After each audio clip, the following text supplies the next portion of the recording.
Yang sering kalian katakan people pleaser atau apalah itu semacamnya gitu. Pelan-pelan ini juga bisa membunuh kita.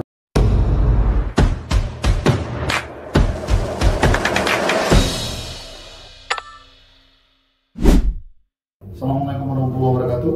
Kembali lagi dengan kami Jeffrey John Channel, ngobrol santai dengan gaya berpikir yang berbeda. Sebelum kita lanjut, subscribe dulu akun ini, nyalakan loncengnya dengan nonton video-video kami yang lain di platform-platform media sosial yang lain. Kalian sering ngerasa nggak enak ya kalau nolak permintaan tolong teman-teman atau orang lain atau bahkan siapapun gitu. Padahal sebenarnya ketika kita membantu itu memberatkan diri kita pribadi. Yang sering kalian katakan people pleaser atau apalah itu semacamnya gitu. Tapi ya bagi saya pribadi ini adalah bentuk ketidaktegasan diri pribadi. Kita tidak tegas, kemudian kita tidak mengerti. Pelan-pelan ini juga bisa membunuh kita, saya rasa. Dalam hal namanya orang ya, namanya hidup, pasti dong banyak banget kebutuhan-kebutuhan orang lain yang pastinya mereka juga memenuhi kebutuhan tersebut dengan cara meminta tolong kepada orang lain. Nah parahnya, kita yang adalah orang yang selalu menjadi sasaran permintaan tolong tersebut. Bagus, memang bagus ya, karena memang bagaimanapun juga membantu orang lain, kemudian ringan tangan.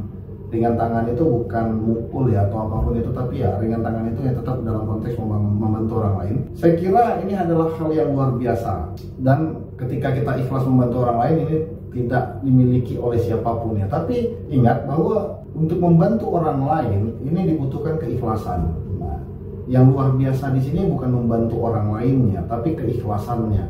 Ini yang sebenarnya kita butuhkan. Terlebih ketika kita membantu orang lain, pasti dong harapan orang lain tersebut itu pastinya apa yang kita bantu, apa yang kita kerjakan untuk dia itu pastinya dengan hasil yang maksimal ya. Apa hubungan kesemuanya? Tetap ini menurut kami ya, mudah-mudahan kita juga bersepakat. Tapi apapun itu, kawan-kawan yang mungkin tidak sepakat atau memberi saran dan kritik yang lainnya, boleh nanti di kolom komentar. Kita bersama-sama membangun pikiran kita sendiri. Nah kemudian apa hubungannya antara kesemua ini? Hubungannya memang sangat erat saya rasa, karena dibalik rasa tidak enakan kita menolak, kata kuncinya dibalik rasa ketidakenakan kita menolak, maka ketika ada dibalik maka ada yang seharusnya kita tidak ingin membantu. Ketidakinginan kita untuk melakukan bantuan kepada orang lain ini akan berefek kuat menghasilkan kinerja ataupun hasil yang tidak maksimal yang akhirnya nanti akan mengecewakan orang lain. Saya rasa orang lain tidak akan sakit hati ya, tidak akan kecewa ketika kita katakan saja tidak. Jadi ada beberapa poin yang saya bahas. Yang pertama, di diri kita pribadi dulu. Memang sering sekali kita rasakan bahwa hai kamu lagi ngapain, sibuk nggak? Enggak sih. Kata enggak sih ini muncul pada saat kita mungkin lagi baring-baring ya, atau memang istirahat. Bukan berarti kita memang nggak ngapa-ngapain, tapi kita baru juga beristirahat dari rasa lelah kita seharian mungkin kesana kemari ya. Nah ketika badan ini baru mulai dibaringkan untuk istirahat, permintaan tolong itu berawal dari kata kamu sibuk enggak gitu. Sehingga kita harus jujur bahwa enggak sih aku lagi baring. Nah ini adalah bentuk kejujuran. Nah kemudian ketika dia minta tolong tuh, kita seringnya ngerasa nggak enak. Jadi kita katakan bahwa oh ya nanti insya Allah aku akan bantu. Nah ini yang menjadi masalah menurut saya. Ketika kita mencoba memaksakan diri mengatakan itu, kenapa nggak memilih diksi yang lain? Contoh gini, aku bisa bantu, tapi boleh nggak sekitar 1 atau 2 jam lagi? Atau kalau memang 1 atau 2 jam lagi kita ada keperluan lain, katakan saja sepertinya mohon maaf aku tidak bisa bantu untuk hari ini karena memang aku ada keperluan lain. Nah kemudian dikatakan besok bisa atau enggak. Kalau memang nggak bisa ya katakan tidak bisa, tapi dengan niat tulus yang memang bukan tidak mau membantu ya, tapi memang karena ada kesibukan lain di luar permintaan tolong tersebut. Terkadang kita memaksakan diri dengan menyampingkan segala kepentingan pribadi yang kita miliki untuk membantu orang tersebut. Nah pada saat kita melakukan bantuan, ini otak udah nggak tenang nih. Aduh gimana nanti tugasku, gimana nanti pekerjaanku dan lain-lain. Sehingga ya pekerjaan kita kacau dan pekerjaan orang lain kacau. Ini akan menghasilkan kekecewaan akhirnya. Nah kemudian ketika pekerjaan ini sudah tidak selesai, akhirnya apa arti dari kita membantunya gitu. Nah ini apa artinya? Akhirnya semakin akan meribetkan orang tersebut. Di sini teman-teman. Nah kemudian parahnya lagi, Dan parahnya lagi, terkadang ketika kita mengiyakan atau membantu orang tersebut 1 atau 2 kali, 3 kali, nggak tahu kenapa ya, terkadang kena atau di tipikal orang-orang yang gimana gitu ya, dia langsung minta tolongnya itu terus ke kita dan terus ke kita gitu. Terkadang kita juga bingung mau mengatakan apa. Nah, maka disinilah yang harus saya katakan kepada kita semua, bahwa untuk menyikapi hal yang seperti ini, kita nggak perlu merasa tidak enak, kemudian merasa ya tidak nyaman dan segala macamnya. Ini akan membuat hubungan kita dengan orang lain sebenarnya semakin palsu dan nggak enjoy ya, tidak apa adanya kalau saya katakan. Menurut saya sih katakan saja apa yang seharusnya. Oh, aku nggak bisa hari ini, aku bisanya besok, atau aku bisanya jam sekian, aku bisanya. Nah, lebih tegas kita kepada diri sendiri. Apa resiko selanjutnya ketika kita terus berusaha mengiyakan orang-orang yang meminta tolong kepada kita, dan kita menunjukkan kepalsuan bahwa sebenarnya kita ikhlas menolong. Artinya begini ya, yang kita perlu latih ini adalah keikhlasan menolong. Nah, keikhlasan menolong ini syarat utamanya adalah memang kita juga lapang secara pribadi. Parahnya itu resiko yang terjadi, nanti mungkin kita bahas di poin itu, tapi ya sekarang kita bahas ini adalah resiko yang terjadi. Selanjutnya orang tersebut itu selalu berpikir bahwa kita selalu bisa dimintai tolong gitu. Bahkan terkadang lebih parahnya lagi, dia berpikir bahwa ketika aku yang minta tolong, dia tidak akan pernah mungkin bisa menolak gitu. Jadi kita membuat psikologi kepada orang-orang lain itu akhirnya seperti memaksakan kehendak kepada kita. Nah, apakah yang salah mereka?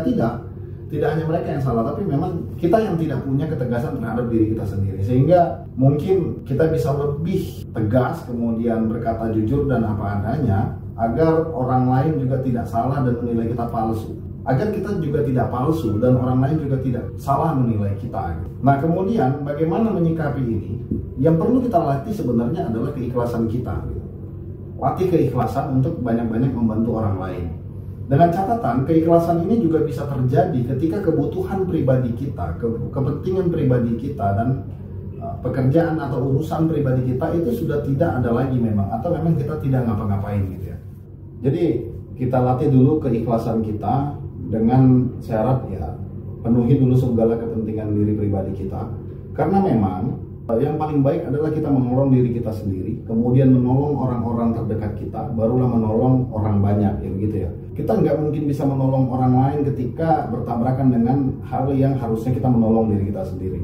Itu kawan-kawan, akibat dari perasaan atau tingkah ya, akibat dari apa yang kita lakukan ini, kepalsuan yang kita gunakan, kemudian rasa keterpaksaan yang tinggi yang kita gunakan, maka akhirnya pastinya nanti akan berefek kepada mental kita yang mungkin semakin lelah. Kita semakin lelah untuk melakukan apa yang tidak ingin sebenarnya kita lakukan. Belum lagi akhirnya kita tidak menjadi akhirnya kita akan menjadi orang-orang yang tidak memiliki identitas atau identitas kita kabur, sehingga kita bingung ya menentukan arah, dan bahkan akhirnya kita tidak punya arah dikarenakan apa yang kita lakukan itu tidak selalunya adalah keinginan kita, atau tidak terpenuhinya kepentingan pribadi kita, dan akhirnya kita terus kesana kemari memendam rasa tidak enak. Tidak salah akhirnya kalau kita juga akan sering dimanfaatkan oleh orang lain. Ketika dimanfaatkan untuk sesuatu kepentingan yang sifatnya saling membutuhkan ya, itu baik-baik saja mungkin. Tapi ya ketika dimanfaatkan hanya untuk kepentingan orang lain, bahkan sampai pribadi kita juga tersingkirkan apapun itu, maka ya pasti akhirnya kita akan merasakan pahit ya. Kita akan sering merasakan nggak dihargai dimanapun kita berada. Padahal sebenarnya diri kita pribadi yang nggak pernah ngasih batas kepada orang lain. Solusinya bagaimana? Ya maka tidak ada yang lain selain kita berani mengatakan tidak, atau nanti, atau mungkin setelah pekerjaan kita selesai.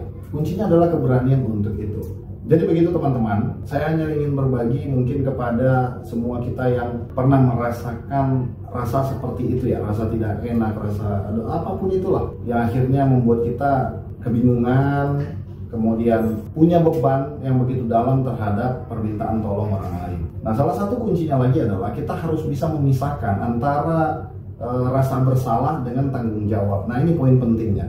Terkadang kita nggak bisa memisahkan karena dia memang bisa beda tipis ya, di mana rasa bersalah dan di mana tanggung jawab. Rasa bersalah yang saya masukkan di sini adalah sebenarnya itu bukan tanggung jawab kita. Ini bukan tanggung jawab kita, kemudian ini bukan juga bagian dari apa yang kita perjanjikan, dan ini juga bukan menjadi sesuatu yang sudah kita katakan sejauh hari, tidak ya? Maka ketika hal-hal yang seperti ini, kita tidak perlu dihantui rasa bersalah yang besar, seperti halnya bagaimana tanggung jawab itu ya.